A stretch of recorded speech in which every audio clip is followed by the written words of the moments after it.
은혜의 도구들이란 제목으로 성막을 살펴보고 있습니다. 특별히 오늘 본문은 판결 흉패를 만드는 겁니다. 판결 흉패, 가슴에 붙이는 패인데요. 판결 흉패라는 그런 이름이 붙었습니다.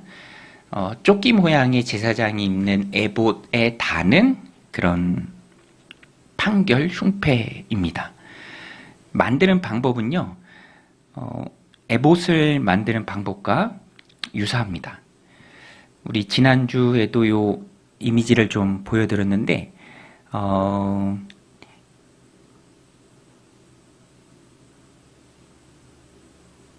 네.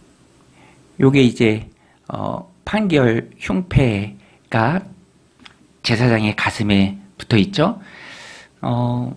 보석이 달려있는 굉장히 아름다운 그런 장신구입니다. 장신구.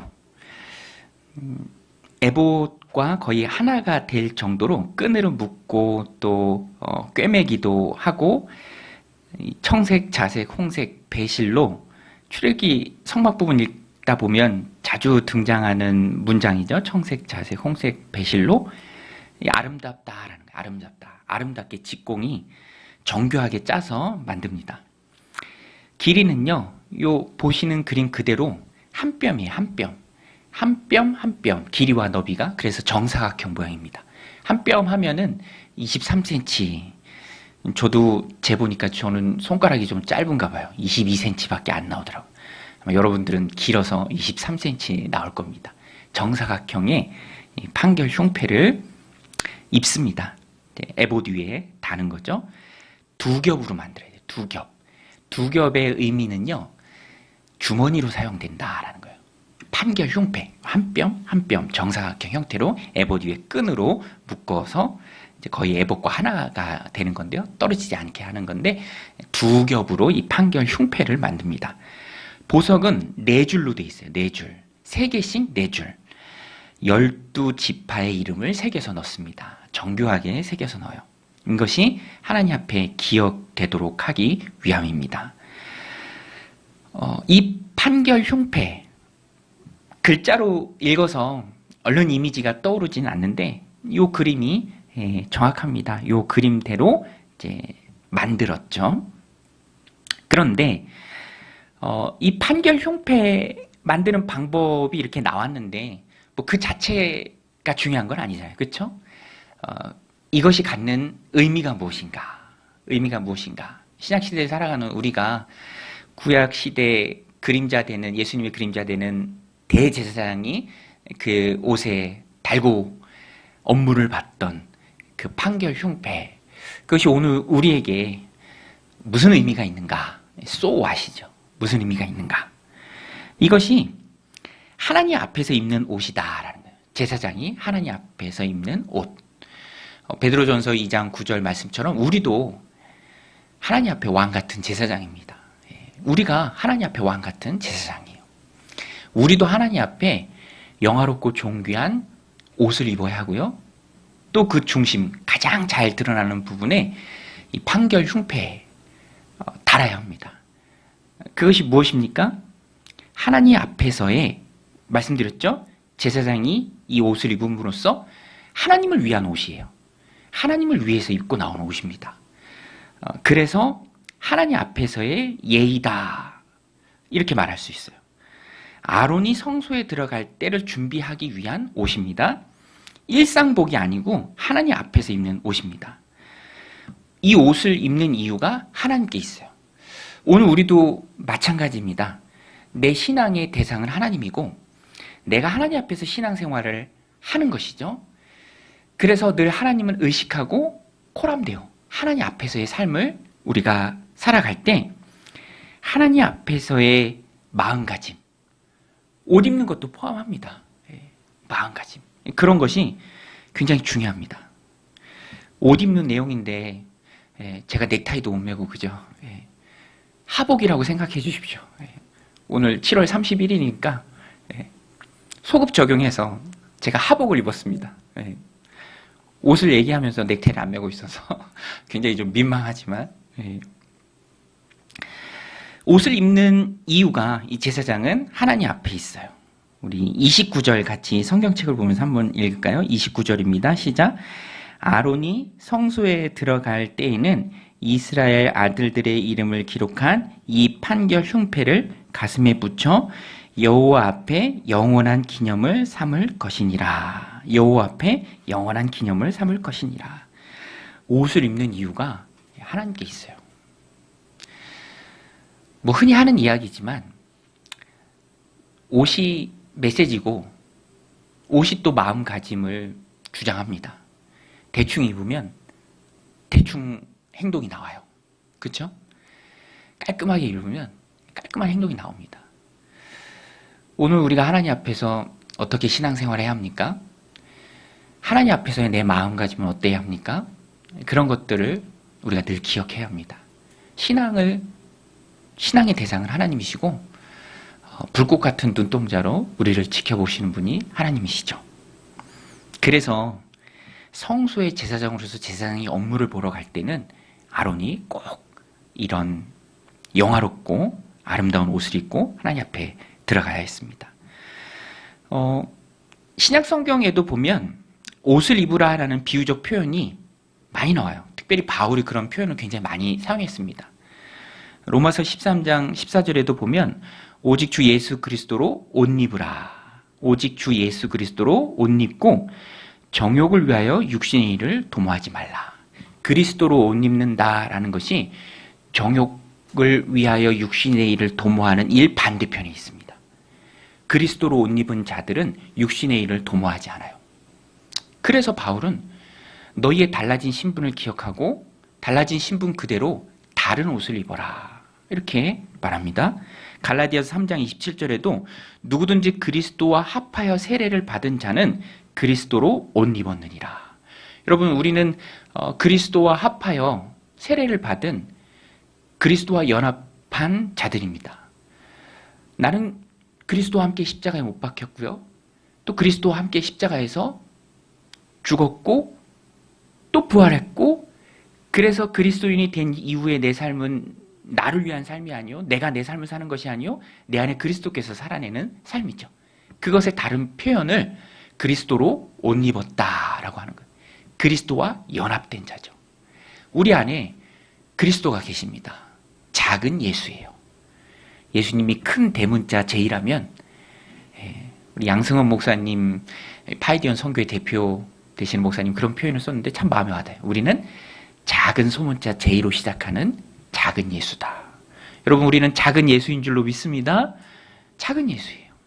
그리스도로 옷 입었기 때문에, 그리스도와 연합되었기 때문에, 함께 십자가에 못 박혀 죽고 함께 다시 부활했기 때문에, 이후로 나의 삶은 그리스도로 옷 입은 삶이고요.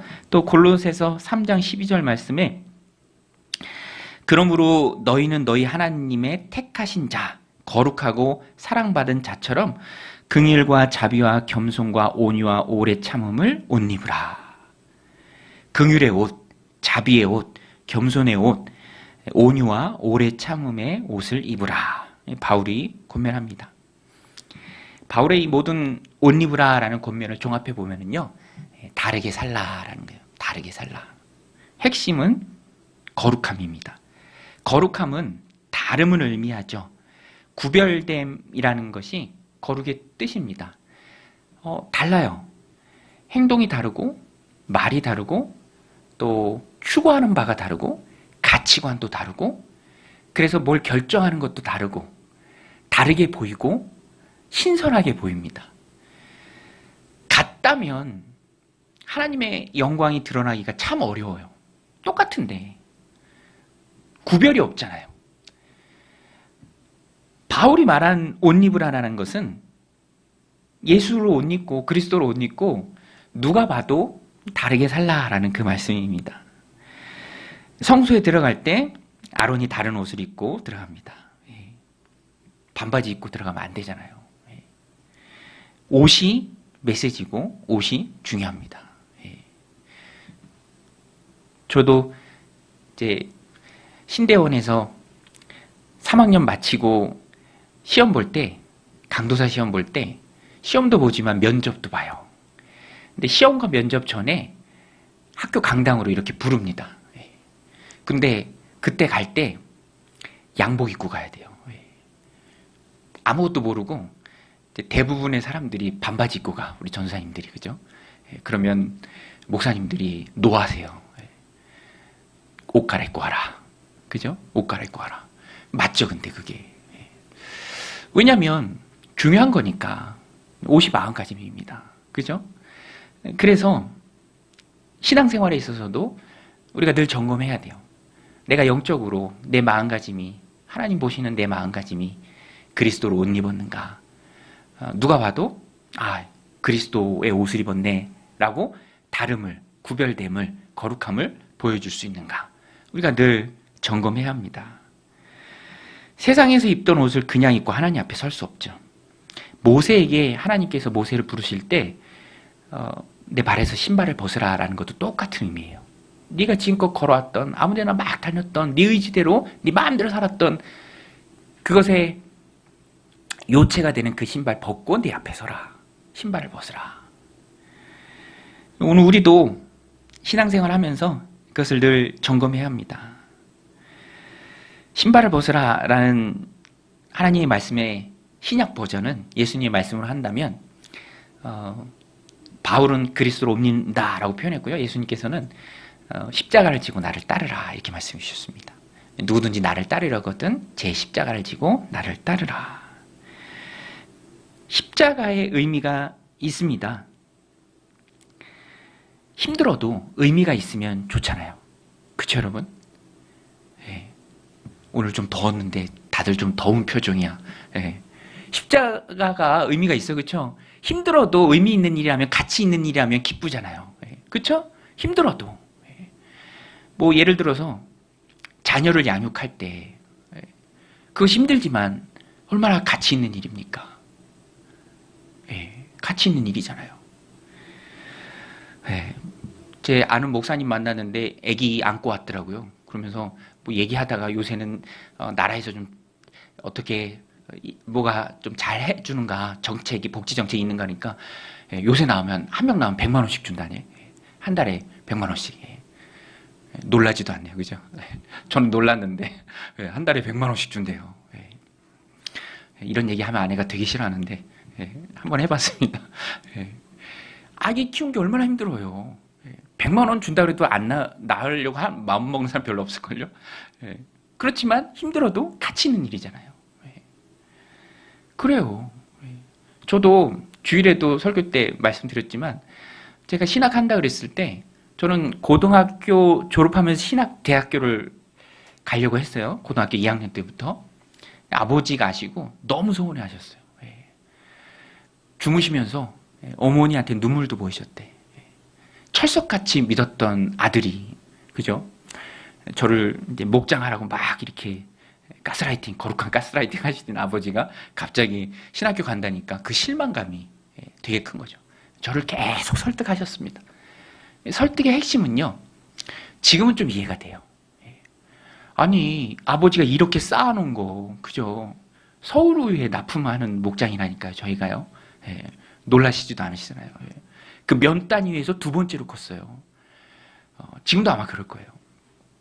제일 큰 목장이 하나 있고, 그 다음이 우리야. 이렇게 다 쌓아놨는데, 형은 공부를 잘해요. 지금도 대기업 다니고 있고. 너는 공부도 못하고, 그죠? 이거 하면 딱 좋은데, 갑자기 신학교 간다고 하니까 너무 서운하고, 그러면서 온갖 말씀을 다 하면서 막 회유를 하셨죠. 근데 핵심은 뭐하러 그 힘든 길 가려느냐. 뭐 한다고. 그러니까 아버지의 그 생각을 저한테 얘기했지만, 그때는 이해할 수 없었지만, 지금은 조금 이해가 돼요.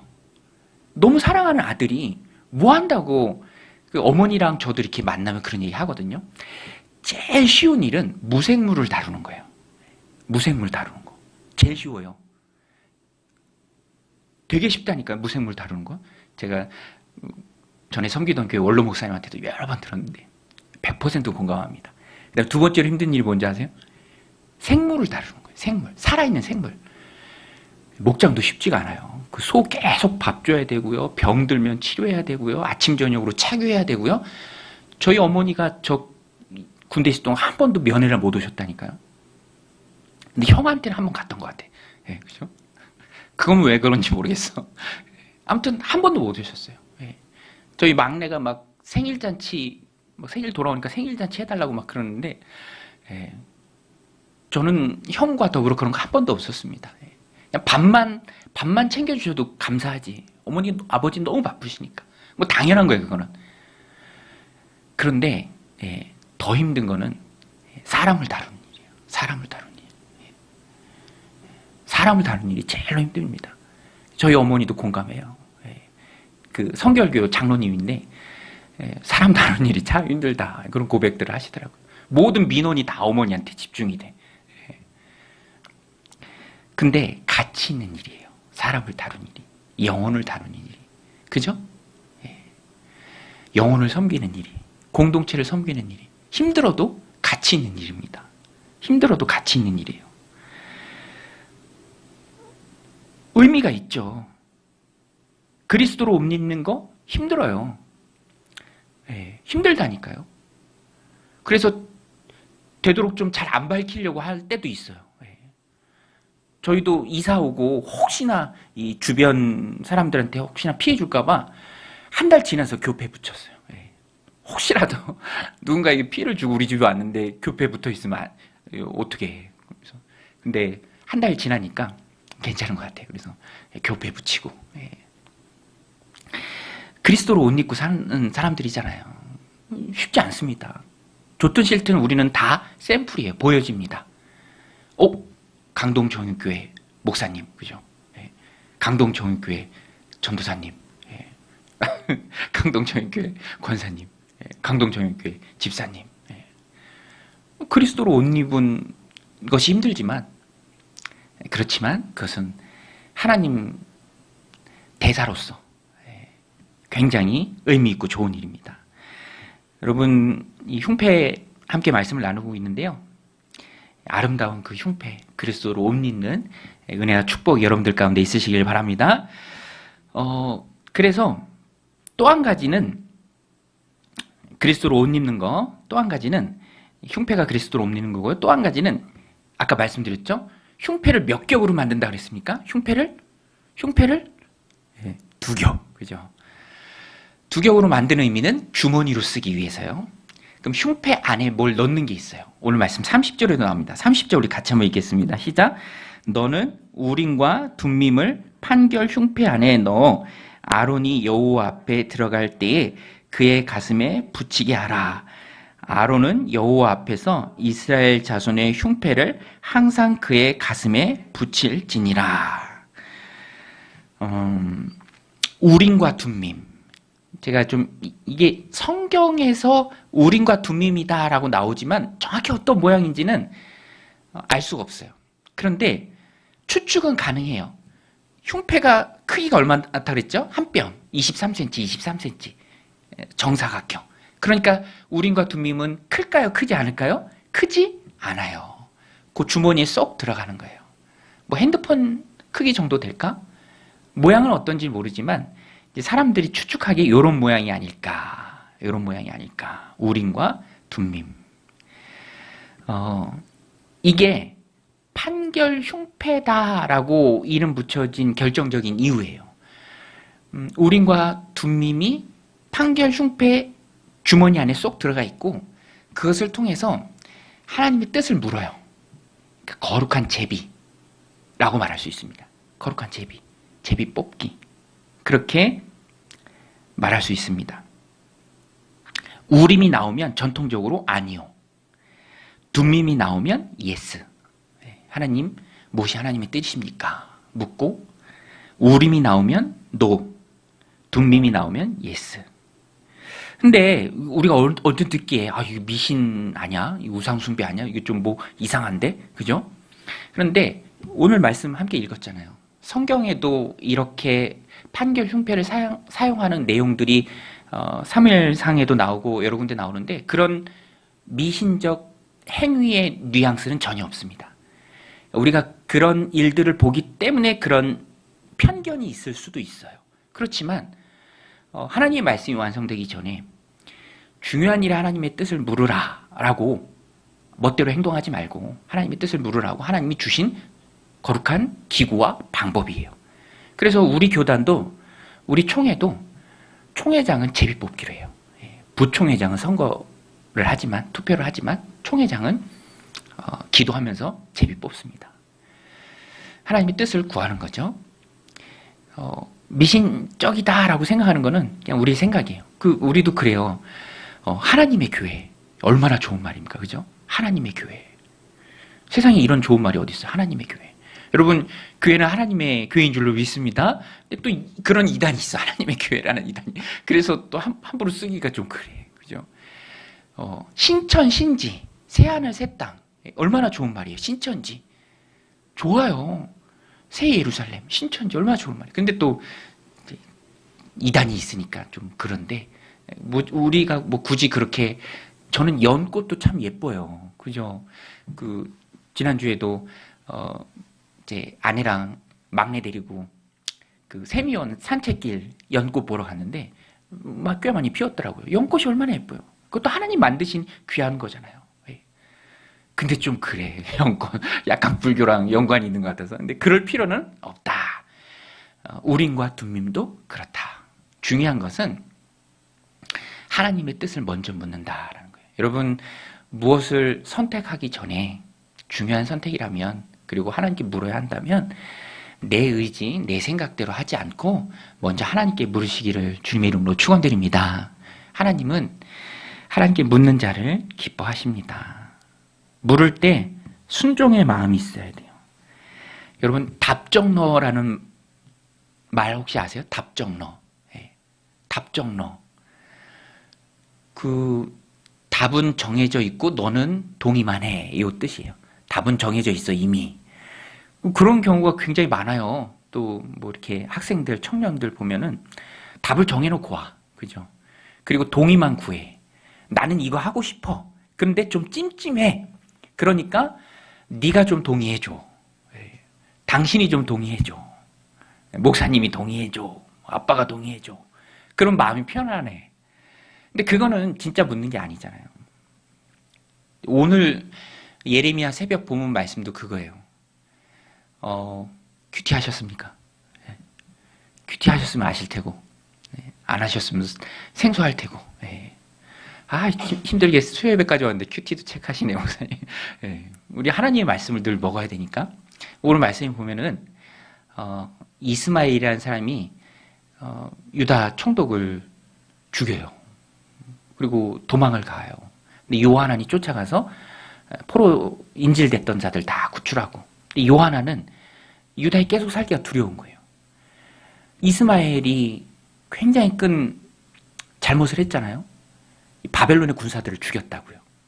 바벨론이 세운 총독도 죽이고. 후환이 두려운 거예요. 쫓아내고 정리는 했지만 요하난이 계속 유다 땅에 거하기가. 그래서 애굽으로 가려고 마음을 먹습니다. 그런데 찜찜해. 애굽으로 가는 것 자체가 찜찜해. 그래서 에레미야에게 물어요. 당신이 우리를 위해 하나님께 좀 물어주십시오. 선지자니까. 선지자는 하나님의 말씀을 받아서 전하는 자잖아요.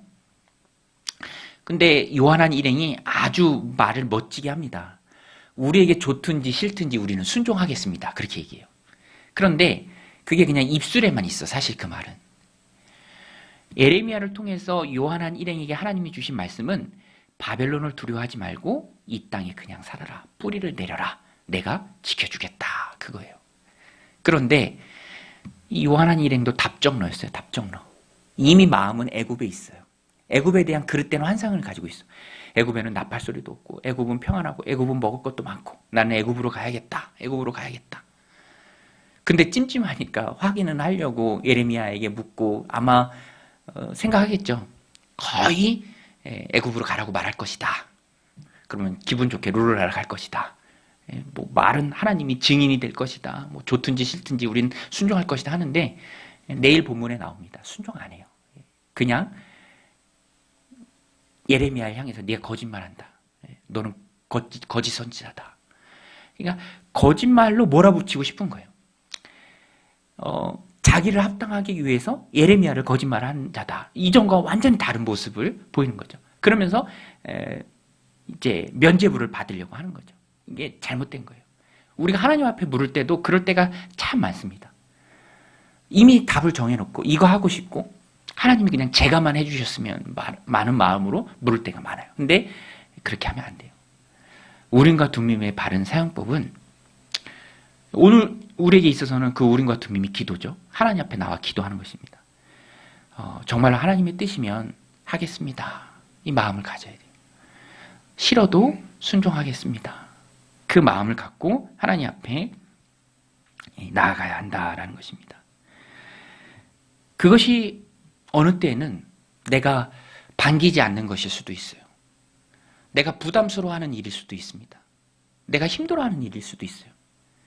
네. 이것만 아니면 좋겠는데 꼭 그거를 또 하나님 말씀하실 때도 있어요. 네. 그때 우리는 순종해야죠. 하나님께 묻고 순종해야 합니다. 하나님이 그렇게 말씀하신 데는 그만한 이유가 있어요. 그렇죠? 여러분 믿으십니까? 예. 여러분 하나님 말씀하신 데는 그만한 이유가 있는 줄로 믿습니다. 여러분 하나님 우리를 사랑하시는 줄로 믿습니다.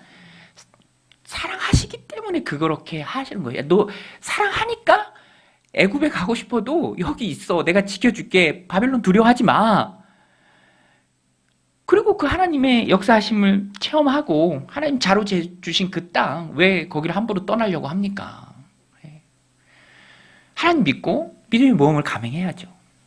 필요하기에 나를 위해서 나보다 나를 더 사랑하시고 나보다 나를 더 잘 아시는 하나님께서 주시는 말씀이고 명령이다라는 것을 믿고 앞이 캄캄해도 좀 두려운 마음이 들어도 순종하며 나가야 합니다. 하나님의 말씀이 분명하다면 명확하다면 필요해서 주신 것이다.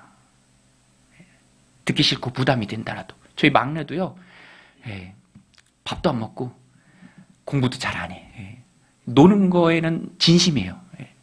정말 그 언니들을 뛰어넘는 그 진심을 가졌어. 어떻게 그렇게 노는 걸 좋아하는지. 그 어제도 이렇게 뭐 학습지 뭐 이렇게 엄마가 하라고 그러는데 계속 안 하고 신나게 놀고 있어서 문득 제가 그 얘기가 생각나서 넌지시 이렇게 저는 다른 거 하면서 이렇게 뒤돌아보면서 얘기했어. 얘야, 누가 한 유명한 말 중에 이런 말이 있다. 오늘 걷지 않으면 내일은 뛰어야 한다. 오늘 걷지 않으면, 왜냐면 그 숙제는 계속 있고 계속 밀리거든. 오늘 걷지 않으면 내일은 뛰어야 된다라는 말이 있다. 사랑하기 때문에 그런 말을 해주는 거잖아요. 내일 뛰면 안 되니까. 오늘도 안 걷고 내일도 안 뛸 거래. 계속 놀아. 재밌게 놀아. 근데 부모의 그런 마음 있잖아요. 이걸 해야 된다라는 거. 하나님도 똑같아요. 힘들어도 이거 해야 된다. 순종해야 된다. 내 안에 너의 자기중심성이 깨져야 한다. 그거예요. 우리도 그래서 하나님 우리에게 명령하시고 또 말씀하십니다. 우리가 하나님께 항상 묻고 행해야 합니다. 답을 정해놓고 기도하는 것이 아니라 제로 베이스에서 하나님 무엇을 말씀하시든지 내가 그 말씀에 순종하며 나아가겠습니다. 하나님이 날 사랑하시기에 우리가 하나님을 신뢰할 수 있습니다. 그리고 그 신뢰가 굳건해지면 하나님 내게 무엇을 명하시든지 어떠한 상황을 허락하시든지 우리는 감사함을 받을 수 있어요. 저는 그 얘기가 참 도움이 돼요. 이제 어떤 목사님 설교 중에 들었는데 필요해서 주신 것이다. 우리 한번 따라서 할게요. 필요해서 주신 것이다. 무엇이든 하나님 필요해서 주신 것입니다. 그것이 감사한 일일 수도 있고 그것이 고난일 수도 있고 그것이 부담스러운 일일 수도 있고 회피하고 싶은 일일 수도 있고 하지만 하나님이 필요해서 주신 것이다. 우리는 우리의 인생을 주관하시고 또 이끌어 가신 그 하나님을 향한 절대적인 믿음과 신뢰로 하나님 앞에 묻고 또 순종을 결단한다면 실제로 순종한다면 하나님은 영혼을 살리고 또 하나님 나라를 확장하는 그 귀한 일에 우리를 쓰실 줄로 믿습니다. 오늘 말씀 마음에 새기고 무엇을 하든지 하나님께 묻고 또 하나님을 위해 그리스도로 옷 입고 살아가는 마음에 좋은 그리스도의 옷을 입고 하나님 앞에 바른 마음가짐으로 살아가는 저 여러분들이 다 되시기를 주님의 이름으로 축원드립니다.